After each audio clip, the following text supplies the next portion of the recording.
कर्म अपने साथ होना चाहिए, फर्ज का एहसास होना चाहिए, कर्म अपने साथ होना चाहिए, कामयाबी चूमेगी हर कदम, विश्वास अपने पास होना चाहिए।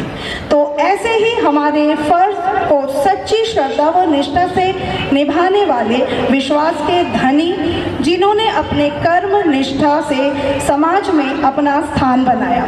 तत्पश्चात मैं माननीय पुलिस अधीक्षक जिला दुर्ग छत्तीसगढ़ के डॉक्टर अभिषेक पल्लव सर को आशीष वचन हेतु आमंत्रित करूंगी।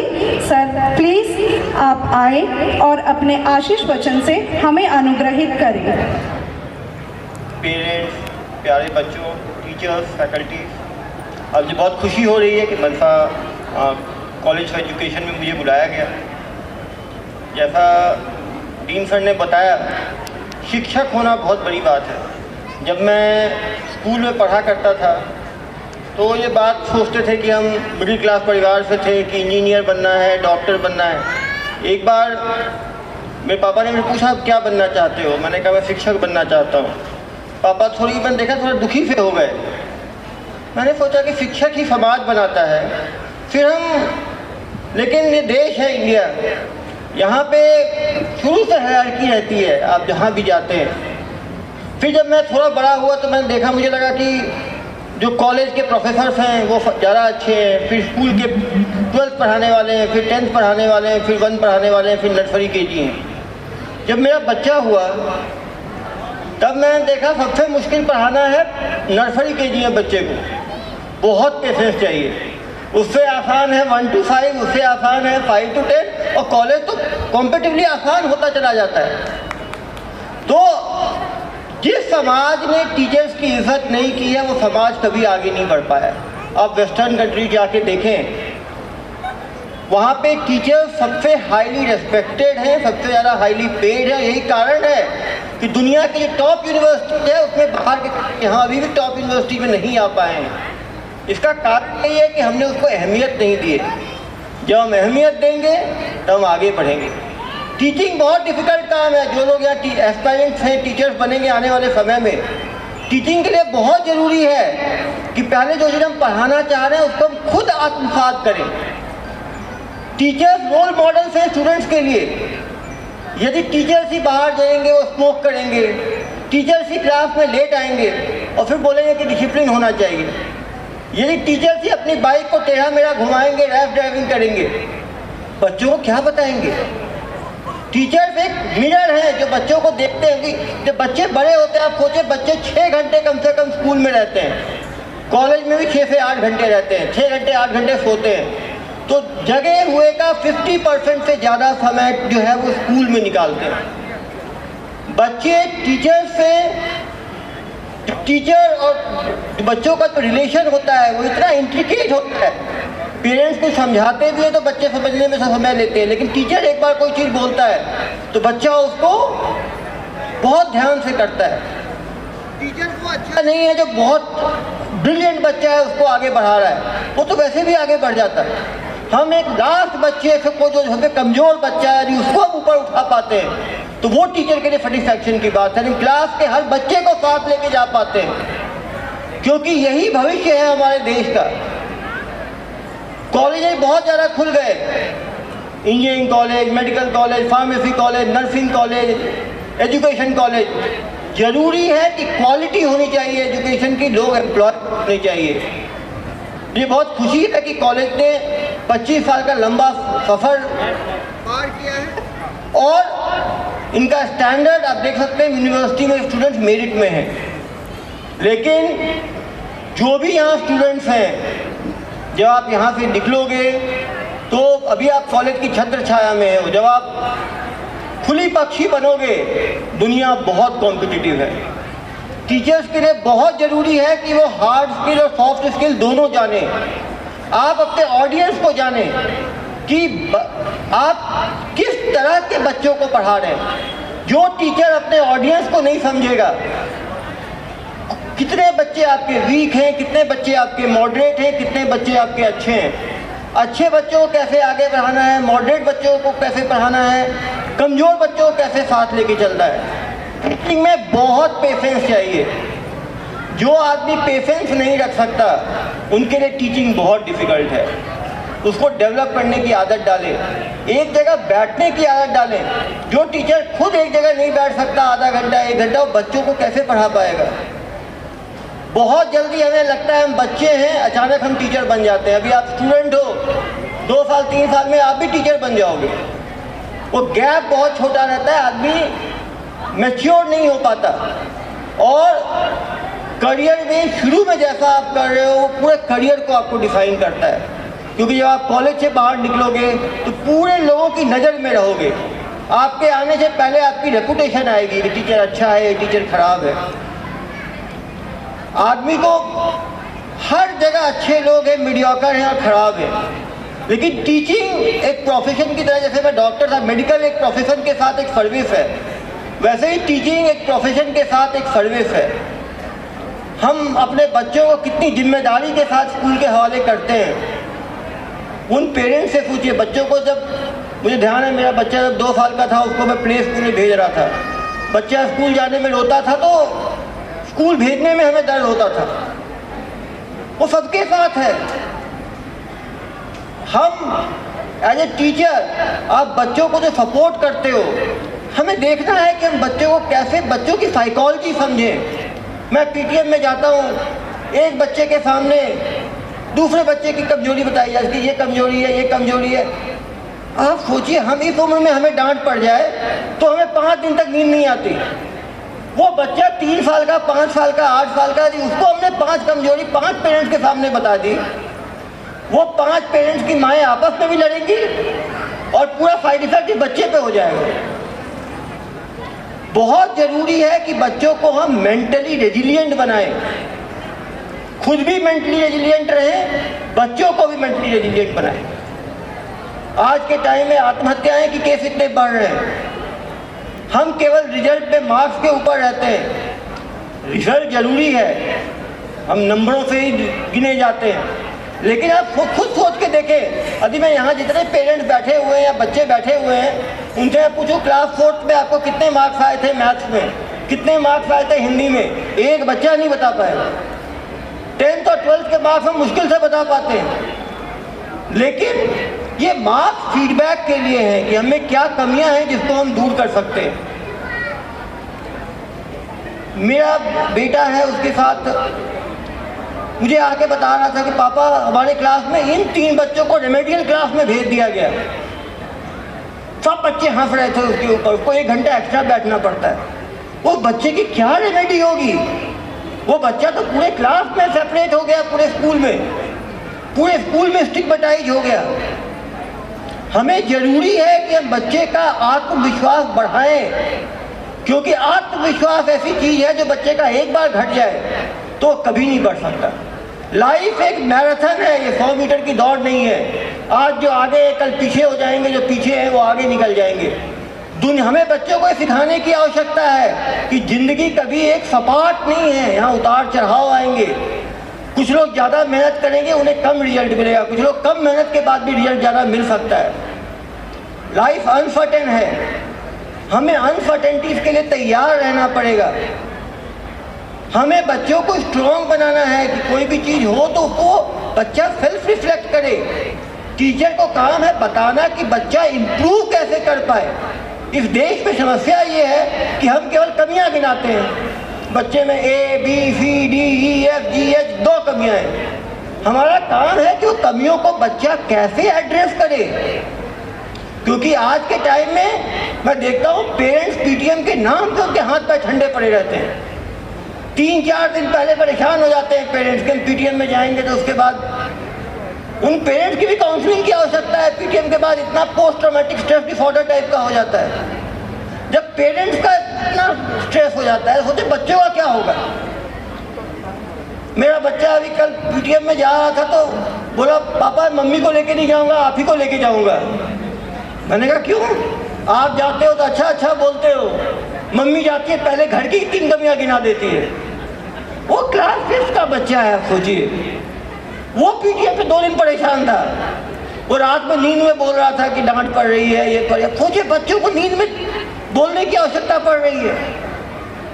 यदि हम इस तरह के कमजोर बच्चे प्रोड्यूस आगे बढ़ाएंगे,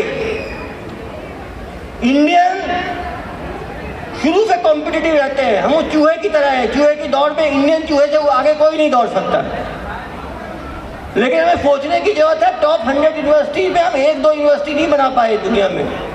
इतने नोबेल प्राइज हो गए 100 साल में, हमें 3-4 लोगों को मिला है, वो भी उन चारों को मिला है जिन्होंने यूएस में जाके काम किया है, इंडिया में रहते हुए नहीं मिला। ये सोचने की बात है। हम रिसर्च क्यों नहीं कर पाते? हम बच्चों को ऑटोनॉमी क्यों नहीं दे पाते? ये टीचर्स को सोचने की आवश्यकता है। हमारे बाइक शेप्ड ब्रिज पे बच्चे टेढ़ी मेढ़ी बाइक चला रहे हैं, रात में उनको ठंडी हवा खाने की आवश्यकता पड़ती है, किसी को टंकी बैठने की जरूरत पड़ती है, किसी को उल्टा बैठने की जरूरत पड़ती है। क्या हम इसी चीज में कम्पीट करेंगे? हम जेंडर इक्वालिटी की बात कर रहे हैं, लड़के स्मोक करते हैं तो लड़कियां हम भी स्मोक करेंगे। क्या ये इक्वालिटी हमें चाहिए? सभी जो आने वाले भावी टीचर्स बनने वाले नशे से दूर रहें। दुर्ग भिलाई में नशा बहुत तेजी से फैल रहा है, वो कैनबिस हो, टोबैको हो, अल्कोहल हो। और इस अर्ली एज में यदि कोई 15, 20, 25 में अल्कोहल यूज स्टार्ट करता है, टोबैको यूज स्टार्ट करता है, तो करियर में आगे बहुत नुकसान होगा। हम उन मूवीज पे ना जाएं जो धुआं उड़ाते हुए लोगों को ड्यूड टाइप का दिखाते हैं। लाइफ में उसका नुकसान है। और मैं हमेशा समाज में उन्हीं लोगों की कदर रही है जो लोग एक डिसिप्लिन, एक कैरेक्टरफुल लाइफ लीड कर रहे हैं। हम कितना भी कह दें, ऐसे लोगों को कोई पसंद नहीं करता जो हुड़दंग मचाते हैं, ऐसे लोगों को कोई पसंद नहीं करता जो छेड़छाड़ करते हैं, ऐसे लोगों को कोई, किसी के पास कितनी दौलत आ जाए, कितनी संपत्ति आ जाए, समाज में रेस्पेक्ट उन्हीं लोगों को मिलता है जो समाज के लिए कुछ करते हैं, जो एक सही दिशा और दशा दिखाते हैं। आप इतिहास उठा के देख ले, मार्टिन लूथर किंग से लेके नेल्सन मंडेला से लेके महात्मा गांधी तक, नाम उन्हीं लोगों को इतिहास में याद किया गया है जिन्होंने इतिहास को कोई राह दिखाया है। हमें आप हॉस्टल्स के रूम जाके देखिए, आप किसी को यदि मॉडल बनना है तो मॉडल का फोटो लगाए, किसी को बॉडी बिल्डर बनना है बॉडी बिल्डर का फोटो लगाए, सबके रूम में एक्ट्रेस की फोटो। वो लड़का एक्ट्रेस कैसे बन जाएगा? लोग सबके मॉडल्स के, सबके कोई बॉडी बिल्डर्स के। यदि आपको स्पोर्ट्स स्टार बनना है, स्पोर्ट्स स्टार को मेंटर बनाए। आपको साइंटिस्ट बनना है तो किसी साइंटिस्ट को मेंटर बनाए। आप अपने रोल मॉडल डिसाइड करें। यूथ में प्रॉब्लम यह है कि एक रोल कंफ्यूजन सा हो गया है, हमें क्या बनना है यही नहीं पता। हमें नदी बह रही है, उसमें हमने अपनी नौका डाल दिया कि हम बैचलर्स कर लेंगे, बैचलर्स खत्म हुआ मास्टर्स कर लेंगे, मास्टर्स हो गया हम जॉब ढूंढ लेंगे। हमने कोई रास्ता ही अपना नहीं चुना। और लाइफ में सक्सेसफुल बहुत कम लोग बन सकते हैं। यदि यहाँ 500 लोग बैठे हैं तो 100 तो बिल्कुल डूब जाएंगे, 300 एवरेज होंगे, 50 लोग ही एक हायरार्की में ऊपर जा पाएंगे। और एक्स्ट्रा ऑर्डिनरी करने के लिए एक्स्ट्रा ऑर्डिनरी एफर्ट लगता ही लगता है। किसी को बिना मेहनत के कुछ नहीं मिलता। काफ़ी लोग सक्सीड कर जाते हैं, उसके बाद कहानियाँ सुनाते हैं, मैं तो 2 मिनट पढ़ता था, मैं 1 मिनट पढ़ता था, मैं तो पढ़ता ही नहीं था। रेयर लोग रेयरली प्रोड्यूस होते हैं, बाकी सभी लोग अपने डेडिकेशन, डिवोशन, डिसिप्लिन से ही आगे बढ़ते हैं। बिना उसके कोई आगे ना बढ़ा है ना बढ़ पाएगा। अच्छे दोस्त बनाए, पॉजिटिव सोचने वाले दोस्त बनाए। पॉजिटिव थिंकिंग एक वेव की तरह है। यदि आप पॉजिटिव लोगों के साथ रहोगे तो 1-2% हमेशा आगे बढ़ोगे। और यदि आप नेगेटिव लोगों के साथ रहोगे तो पता नहीं चलेगा आपको कब नेगेटिविटी आपके अंदर आ जाएगी। सकारात्मक सोच बहुत जरूरी है। इतनी बड़ी महामारी कोरोना आई, वो भी चली गई। लोगों ने कहा दुनिया खत्म हो जाएगी। दुनिया लाखों साल से चल रही है, चलती रहेगी। हाँ, हम खत्म होंगे कि नहीं वो हमें डिसाइड करना है। और इस देश में मेहनत करने वालों की कोई कमी नहीं है। इस कॉलेज को मैं धन्यवाद साधुवाद दूंगा कि हम अच्छे एजुकेटर्स पैदा कर रहे हैं। कोई भी देश आगे तब तक नहीं जा सकता जब तक वहाँ पे एजुकेशनल सिस्टम और हेल्थ, ये दो सोशल फैक्टर्स हैं जो किसी भी समाज को आगे बढ़ाने के लिए चाहिए। यदि हमें 21st सेंचुरी में सुपर पावर बनना है तो हमें अच्छे टीचर्स, अच्छे डॉक्टर्स, अच्छे प्रोफेसर्स बनाने पड़ेंगे और वो इसी एज ग्रुप में बन सकते हैं।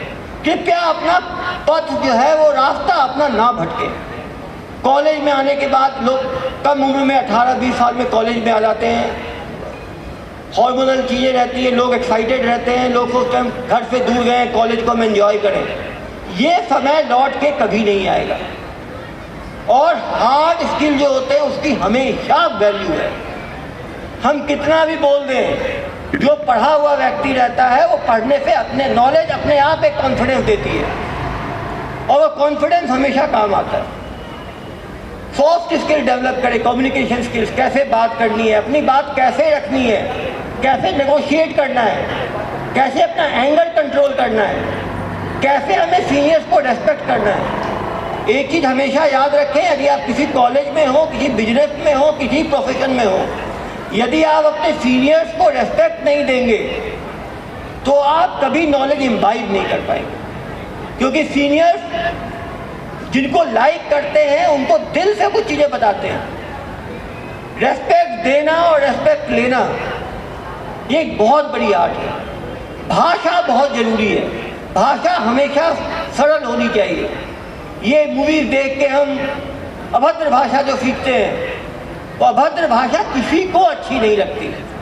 आप 5 लोगों को खड़ा करते हैं, 3 यदि अभद्र भाषा का इस्तेमाल करते हैं, 2 भद्र भाषा का प्रयोग करते हैं, तो किसी से आप पूछ लेंगे और वो 2 लोगों को ही लाइक करेंगे जो भद्र भाषा का प्रयोग करते हैं। भाषा चेहरे से भी ज़्यादा पावरफुल मीडियम है इम्प्रेस करने के लिए। चेहरे की इम्प्रेशन तो हो सकता है 5-10 मिनट में धुल जाए, लेकिन भाषा की जो इम्प्रेशन होती है वो अमिट रहती है, वो एक एवर लास्टिंग इम्प्रेशन आपके अंदर डालती है। और भाषा एक बार बिगड़ जाए तो सुधर नहीं सकती। तो भाषा को अच्छी रखने की कोशिश करें, लिखावट अच्छी रखने की कोशिश करें। हैंड राइटिंग एक बहुत ही इम्पॉर्टेंट फैक्टर है। कुछ लोग बोलते हैं कि डॉक्टर्स की हैंड राइटिंग खराब होनी चाहिए, कुछ बोलते हैं लॉयर्स की हैंड राइटिंग खराब होनी चाहिए, किसी भी मिथ्या पे ना, कुछ बोलते हैं टीचर्स की हैंड राइटिंग खराब होनी चाहिए। अच्छी हैंड राइटिंग जो है वो भी चेहरे की तरह है। आप कोई भी एग्ज़ाम जहाँ सब्जेक्टिव एग्ज़ाम देंगे, वहाँ पे यदि हैंड राइटिंग आपकी अच्छी है तो एग्जामिनर पढ़ेगा, और पढ़ेगा तो आपको कम से कम 2-3% नंबर एक्स्ट्रा देगा। और 2-3% बहुत होता है इस कॉम्पिटिटिव एग्ज़ाम में। एमसीक्यू एग्ज़ाम्स अलग है। देश दुनिया से हमेशा कंटेम्पररी चीज़ों को जाने, इससे आप कहीं भी जाएंगे तो आप रेलेवेंट रहेंगे। जब भी कोई चीज़ आप पढ़ाते हैं तो उसको नई जो चीज़ें हो रही है, कंटेम्पररी चीज़ें हैं, उससे जोड़ के देखें। वो हिस्ट्री हो, ज्योग्राफी हो, पॉलिटी हो, इकोनॉमिक्स हो, स्पोर्ट्स हो, कोई भी चीज़ हो, सभी चीज़ों को कंटेम्पररी चीज़ों से जोड़ा जा सकता है। यदि हम कंटेम्पररी चीज़ों में जोड़ा जाता है, इसी को पढ़ाया जाता है। हर चीज़ का रेलेवेंस है, हर विषय को रेस्पेक्ट दें। जो आदमी रेस्पेक्ट देना जानता है उन्हीं को रेस्पेक्ट मिलता है, और हर पढ़ा हुआ चीज़ काम आता है। कोई स्किल जो है वो आदमी को नुकसान नहीं करता। हम पूरी ज़िंदगी इसमें निकाल देते हैं कि ये कर लेंगे तब पढ़ेंगे, ये कर लेंगे तब करेंगे, और पीछे की अधिक पढ़ाई की आवश्यकता, अधिक class history, geography, economics, science, politics की आवश्यकता ही नहीं होती, तो क्लास 1 से ही साइंस स्ट्रीम बना देते, कॉमर्स स्ट्रीम बना देते और आर्ट की स्ट्रीम बना देते। इतनी 12 साल क्यों पढ़ाते हैं? हर चीज़ की वैल्यू है, हर टाइम कॉस्टली है। जो आपने समय खोया है वो समय कभी वापस नहीं आएगा। एंजॉय करना चाहिए। कॉलेज लाइफ होता है, कॉलेज लाइफ दोबारा नहीं आता। फ्रेंड्स होते हैं, इतने फ्रेंड्स साथ में इतने टाइम कभी नहीं रहते। लेकिन यदि आप मेहनत नहीं करोगे तो कल को यही फ्रेंड से बात करने में आपको शर्माहट होगी। कोई आगे निकल जाएगा, कोई पीछे निकल जाएगा, वही शायद आपको नहीं पहचानेगा। दुनिया ऐसी ही है, माने ना माने। यहाँ पे हर लेवल पे कंपैरिजन होता है। सोशल मीडिया को उतना ही इस्तेमाल करें जितना फ़ायदेमंद है। हम उसमें 10,000 15,000 फ्रेंड्स बनाते हैं, और जरूरत पड़ने पे 2 फ्रेंड खड़े नहीं हो पाते। पूरे टाइम हम इसी में परेशान रहते हैं, किसने लाइक किया, किसने व्यू किया, किसने इमोजी दिया, और उस इमोजी के चक्कर में अपनी ज़िंदगी के मौज हमने ख़राब कर लिए। अपने आप को नियंत्रित रखें, डिसिप्लिन रखें। जो आपने देखा है, जो गाड़ी नियंत्रण में रहती है वो कभी एक्सीडेंट नहीं होती।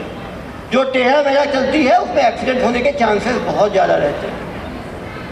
कानून तोड़ने में भी लोग, मूवी को देख के, मीडिया को देख के लोगों को कानून तोड़ने में मज़ा आता है। लोगों को लगता है हम हाई फाई हैं।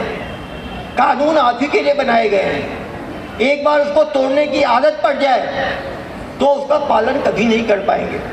ये भी एक हैबिट होती है। हम हेलमेट लेते हैं, उसको डिक्की में रख के चलते हैं। हम जानबूझ के एक की जगह 5 लोग बैठते हैं। जब वही हड्डी हमारी टूट जाती है तो हमें समझ में आता है। भारत देश ही ऐसा है, यहाँ पे हड्डी तुड़वाने के बाद ही समझ आती है। यदि हड्डी तुड़वानी है तो हड्डी के डॉक्टर के पास चले जाए, पहले तोड़ देगा फिर जोड़ देगा। आप लोग देश के भविष्य हो, खुद को पहले एक रोल मॉडल बनाओ कि आपके 30-40 स्टूडेंट आपको एमुलेट करें कि हम इनके जैसे बनेंगे। क्योंकि बच्चों का पहला रोल मॉडल उनका टीचर या पेरेंट्स ही होते हैं। यदि आप एक टीचर कम से कम 30 बच्चों का भविष्य बना सकता है, और यदि हम एक व्यक्ति यदि 25-30 लोगों की ज़िंदगी को एक डायरेक्शन दे दे तो उसका जीवन सफल है। धन्यवाद। जय हिंद, जय छत्तीसगढ़।